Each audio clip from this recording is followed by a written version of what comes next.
right there in the middle is a statue of Genghis Khan himself, the leader of the Mongol Empire. Cool enough, this here is called University Street. And what I like very much is, this is Youth Street. Wow, this little thing here made me fall. See, a hole in my pants. The city of Ulaanbaatar. There you go.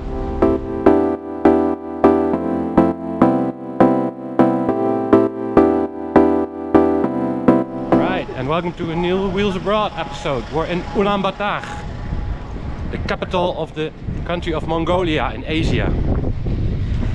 It's home to about 1.7 million people. It's 1.5 kilometers high up in the air. I just came here from Beijing, which is 44 meters. So I guess my body is still getting used to it. I'm a Dutchie from the Netherlands, Amsterdam. Not used to higher altitudes. But we'll see how it pans out. Yeah, so welcome to Ulaanbaatar. And our first point of interest is right there. Sukhbaatar Square. Still see a little bit of water here and there. Here and here. There was a huge thunderstorm last night around 11 o'clock. It was huge. Here's a map, and before I'll show you where I'm at, I have a few interesting facts for you. First of all, Mongolia is bordered in the north by Russia and in the south bordered by China. So it's bordered by two very well-known countries. Now the second noteworthy feature becomes obvious as we zoom in. The largest landlocked country in the world. I mean, this picture shows Kazakhstan to be number one, but Kazakhstan borders the Caspian Sea. So my real number one is Mongolia. Moreover, it's the emptiest sovereign country of the world. Wow, more on that later. Well, let's zoom in a little bit more on its capital, Ulaanbaatar, right there. And I'm currently inline skating right over there with to the left of me, Sukhbaatar Square. So let's go over there, right now. Traffic is supposedly legendary here. Alright, Sukhbaatar Square. The central square of the city. And also, I think, the central square of the country of Mongolia. I have a lot of information lined up about this square. You can see a lot of buses over there. That's pretty much domestic tourism. I was here earlier today, just walking around, and there were lots and lots of people in traditional Mongolian clothing at the time, visiting the statue I'll show you in a minute. And I wasn't sure if it was going to be like that a few hours later right now, so I made a video already. Happy I did, because the number of people in traditional clothing right now is by far not the number I saw this morning. So check out the video from 2 hours ago. Look at how awesome this is. All these people in traditional clothing visiting this square. It's domestic tourism. Now Mongolian people visiting what is, I think, the heart of the country. Quite a difference with right now, huh? You still see a few people here, but there were busloads and busloads of people this morning. I made an extensive cheat sheet because there's so much information I want to share with you. Cannot remember it all. I see some kind of touristy bikes. Wow. Yeah, this turned out to be quite an interesting phenomenon, especially at night. This was a few days later at night, and there were lots of people at the square. Locals, domestic tourists, and a lot of them were moving around at the square on bikes, group bikes, little cars. There were kid bikes, kid cars with parental controls. And right over there in the back, that's where the people could rent. It was very fascinating. People were enjoying themselves and they stayed within the boundaries of the square. I mean, this square is big. A wedding. That's cool.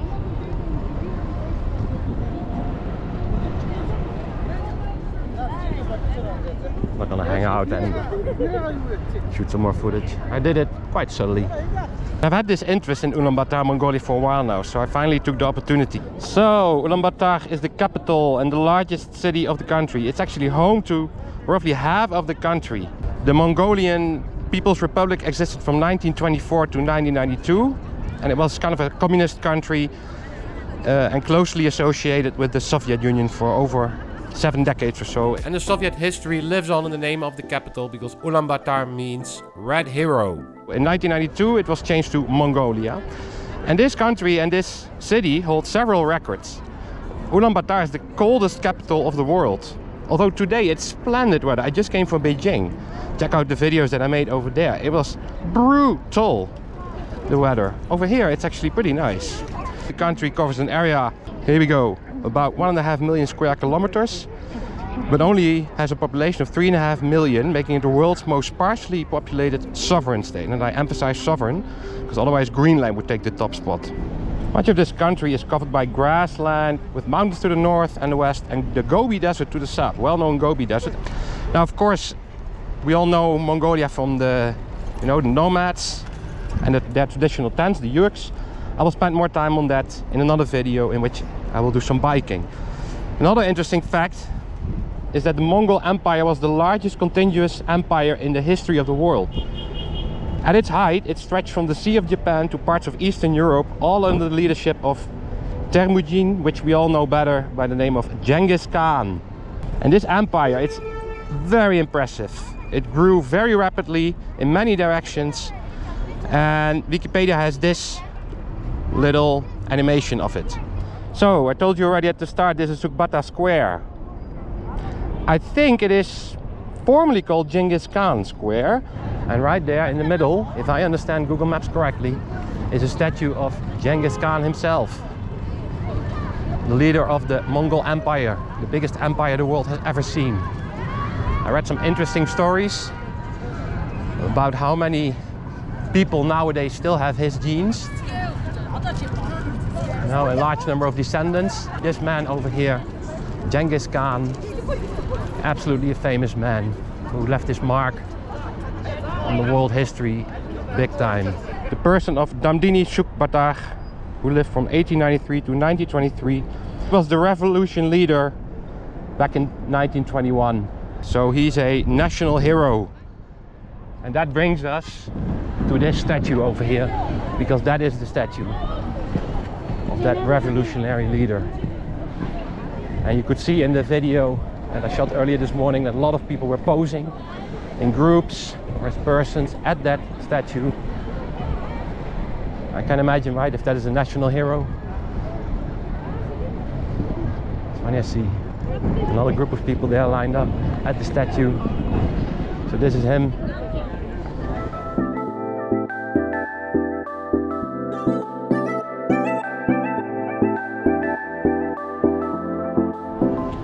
He's pointing the way, metaphorically and literally, I guess.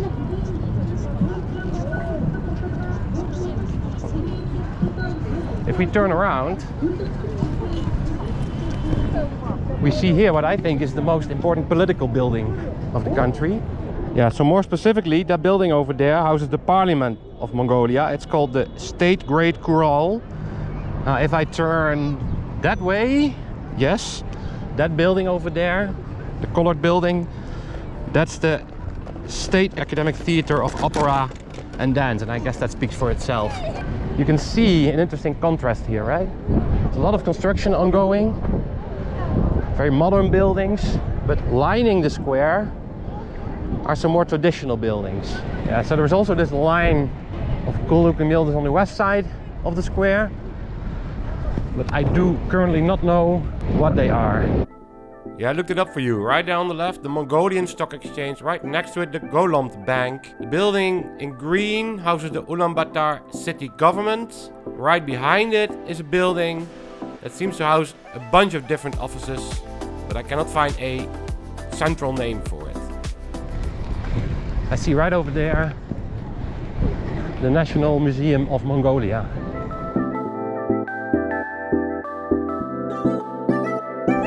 Now, in a building that really doesn't draw all that much attention, I would say. Normally they are more grandeur. National Museum. On the right, the political building, the seat of parliament I pointed out earlier. The guy at the entrance of the parliament building was really checking me out, like, what's that guy doing? If I remember correctly, this park is called Government Palace Park. I think I saw it on Google Maps this morning when I prepared for the trip. Okay, another building that I don't know what it's for, but it does look interesting right there. Now look at what that building is. Now, emerging from behind the trees is the main building of the oldest university of the country, the National University of Mongolia.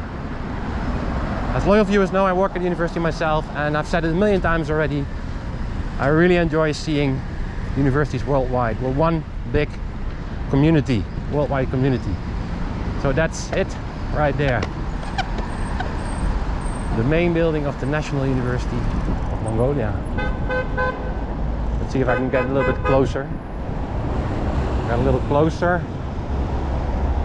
The university building. Okay, this is a little awkward. Oh, that's not easy to take, I tell you.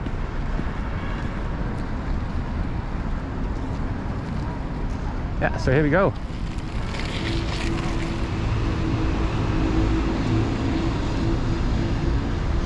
I wonder if classes are in session or not, maybe because it's summer. They're not. It's not very busy, that's for sure.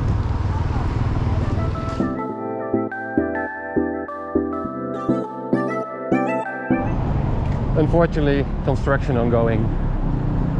I do not think there will be much to see behind this point. At least I've been there. So lucky for me, there are also English names at the street signs, and cool enough, this here is called University Street. And what I like very much is this is Youth Street. I'm sure that's related to the university. At least I think. You know, it's one of the parts that I really love about my job, working with young people. Young people have the future.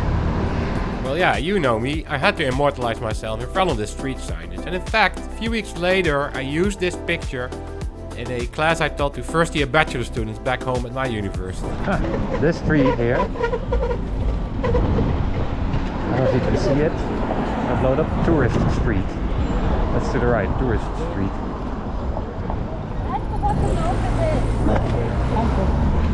Oh, that's fun.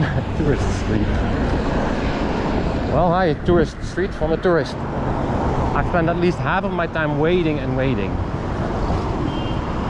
Traffic lights. Yeah, you know, the heart of the city, right? Comes with the job.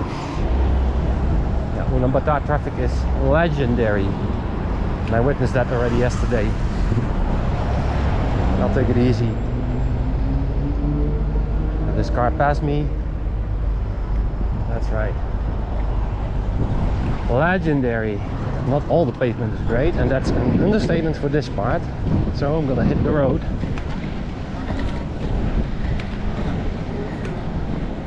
Sometimes I do road, sometimes I do pavements. Whatever is most appropriate and most fun at the time.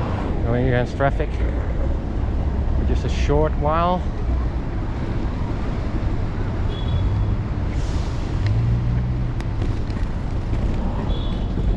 It's of course super fascinating. Think about how information from, let's say, the Mongol Empire. Whoa, that was a near miss. Wow, we could not and did not see each other coming. So the guy diverted, and I can see from my arm and hand that I also diverted quickly. So we avoided a collision right there. In the part of the world I'm from, Europe, how did information from one part reach the other? That's super fascinating. And several people have been instrumental in that, and one of them was this guy over here, Marco Polo. There's even a statue right here in Ulaanbaatar. I think many people have heard of the name of Marco Polo. Yeah, people like Marco Polo were explorers that traveled to Asia along the Silk Road. It's super fascinating. He explored vast parts of Asia, and he relayed information back to Europe about the Mongol Empire, about China, for example, dynasties. And he wrote about it in books. Yeah, you recognize on my left over here, Sukhbaatar Square again.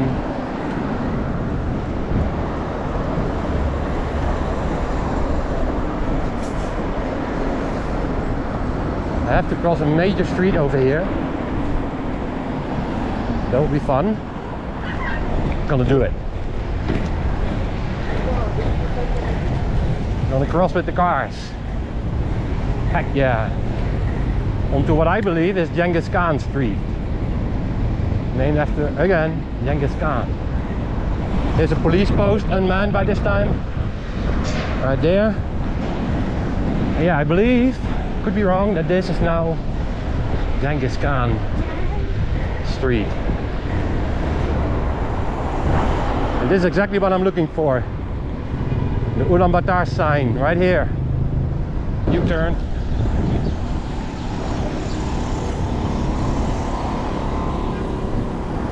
And if you weren't convinced yet of where I am right now, then this should tell you, right here.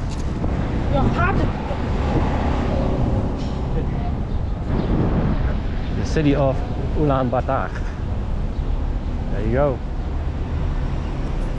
Of course I asked somebody to take a picture of me. There I am, me and my inline skates. Nice. Ulaanbaatar sign, square we were just at the back. Genghis Khan Road. And right there, another famous figure in Mongolian history. That statue is of Genghis Kahn. He lived from 1916 to 1991. And he was a Mongolian politician who led the Mongolian People's Republic from 1952 to 1984. So 3 decades, a little bit more even. So yeah, I guess, then look that up, that this square is also named after him. So here he is, the leader of the nation for over 3 decades. Interesting contrast with the building in the back. Yeah, here I was going west at decent speed on Sal Street, approaching the intersection with a street called School 1 Street. I would turn off my camera in about 1 second, but little did I know what would happen in the next 5 seconds after that. I would fall big time. And in fact, the culprit is already visible in this shot right here. Let's zoom in. That's a freaking pine cone right there. More on the fall later, but luckily this is only the 4th fall in my whole Wheels Abroad career. I have fallen in San Francisco. That one was taped, as you can see here. In Saudi Arabia, that was not taped, and in Tijuana, Mexico, which was also taped. I should say that the current fall is a hefty one, as I was going at decent speed. Since I'm sure you viewers like sharing in my misery, here's a live report from the spot seconds after I fell on Sal Street in Ulaanbaatar. Wow, this little thing here made me fall. See, a hole in my pants. Luckily, I got my wrist protectors. Let's take a look what the damage is. Damage is minimal.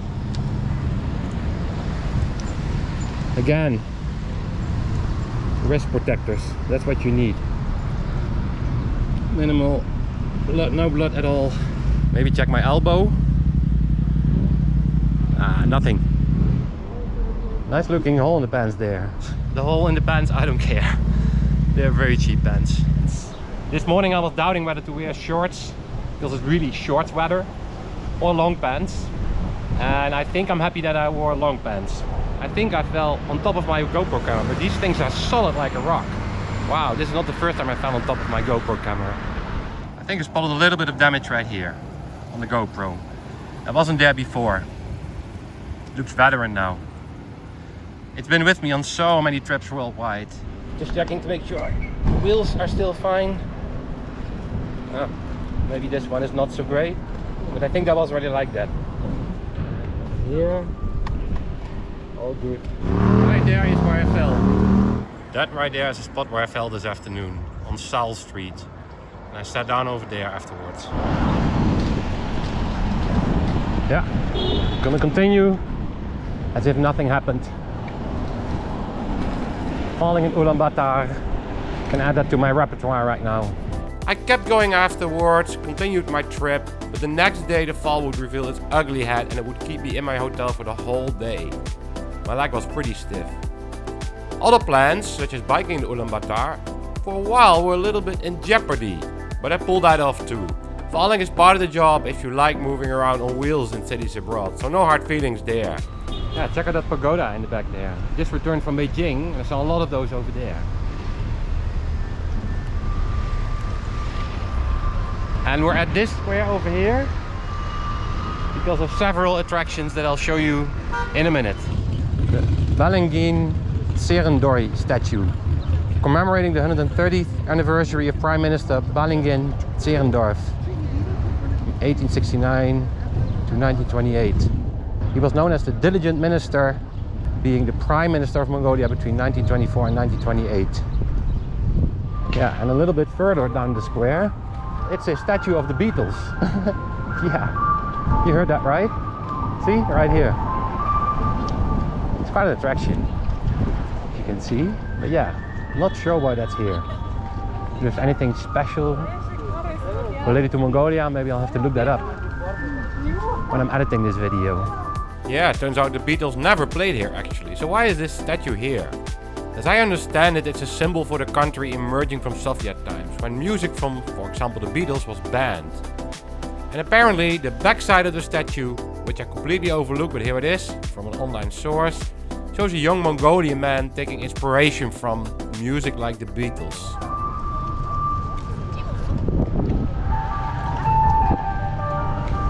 You also see there in the back that Ulaanbaatar is surrounded by hills. The ride from the airport to the city was quite remarkable. Vast stretches of emptiness.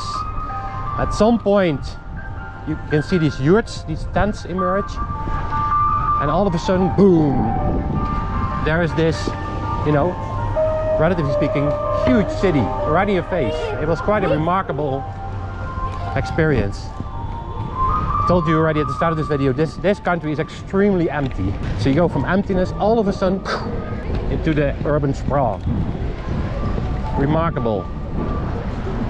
Approaching this main street over here in Ulaanbaatar. And let me show you what the name of that street is. It's listed right over here. This, people, is Peace Avenue. Right here, it says so.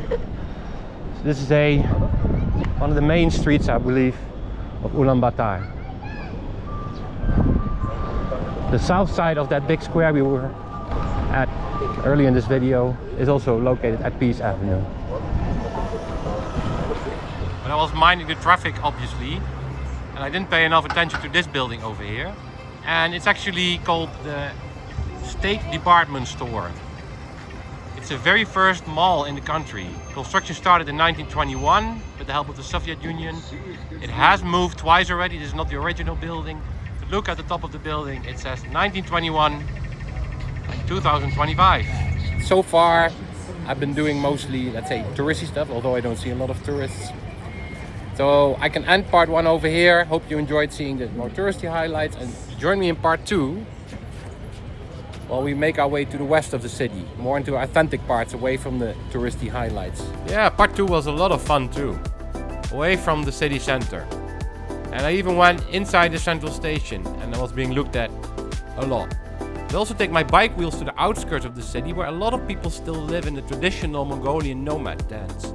The yurt, you see one on the left there. The last stop of my Asia trip will be Hong Kong, where I do some serious climbing by inline skates. I mean, check out this picture.